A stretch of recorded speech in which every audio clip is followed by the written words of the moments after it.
ദേവികുളം മണ്ഡലമാണ് നമ്മൾ അനലൈസ് ചെയ്യുന്നത്. 12 ലോക്കൽ ബോഡീസ് ഉണ്ട്, 12 പഞ്ചായത്തുകളുള്ളതാണ് ദേവികുളം മണ്ഡലം. വലിയ മണ്ഡലമാണ് 12 പഞ്ചായത്ത്. അത് ബോർഡറുമാണ്.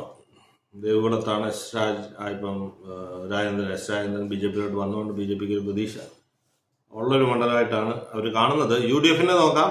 UDF ആണ് ഏറ്റവും കൂടുതൽ വോട്ടുള്ളത്. 54,000 വോട്ട് UDF-നുള്ളപ്പോൾ LDF-ന് 49,000 വോട്ട്. 4,000 വോട്ടിന്റെ വ്യത്യാസത്തിൽ UDF മുന്നിലാണ്. സ്വതന്ത്രർക്ക് 12,000 വോട്ടുണ്ട്.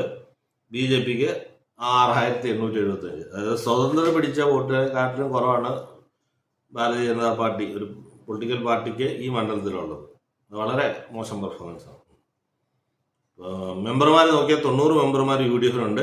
LDF-നും തുല്യ കട്ടയ്ക്കാണ് 80 മെമ്പർമാരുണ്ട്.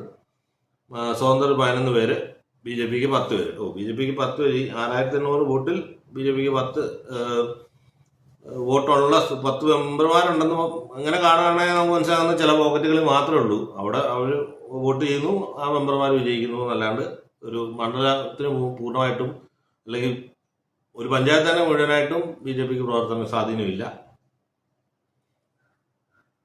അപ്പോൾ അതിൻ്റെ ഒരു അനാലിസിസ് നോക്കുകയാണെങ്കിൽ UDF സിമ്പിളായിട്ട് ജയിക്കുമെന്നാണ് ഞാൻ പ്രതീക്ഷിക്കുന്നത്. LDF-ന് എതിരായിട്ടൊരു ഭരണവിരുദ്ധ തരംഗമുണ്ട്. അതുകൊണ്ട് അടിസ്ഥാനത്തിൽ ഒരു 5,000 വോട്ട് കൂടെ കുറയും, 4,000 വോട്ട് വല്ലതും കുറയുകയും ചെയ്യും. UDF സിമ്പിളായിട്ട് ജയിക്കുകയും ചെയ്യും. BJP കുറച്ച് വോട്ട് ഷെയർ കൂട്ടും. വന്നതുകൊണ്ട് എന്തായാലും ഒരു വോട്ട് ഷെയർ കൂട്ടി ഒരു 15,000 വോട്ട് 20,000 വോട്ടൊക്കെ കിട്ടുമായിരിക്കാം.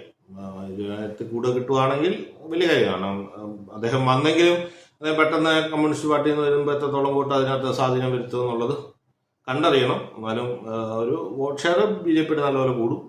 20,000 ഒരു മാക്സിമമായിട്ടാണ് ഞാൻ കാണുന്നത്.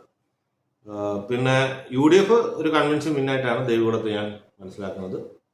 കാരണം മെമ്പർമാരും UDF-ന്റെ കൂടുതലാണ്, വോട്ട് ഷെയറും കൂടുതലാണ്. നാച്ചുറലി അവർ വർക്ക് ചെയ്ത് കഴിഞ്ഞാൽ ഉറപ്പായിട്ടും കിട്ടാവുന്ന ഒരു മണ്ഡലമാണ്.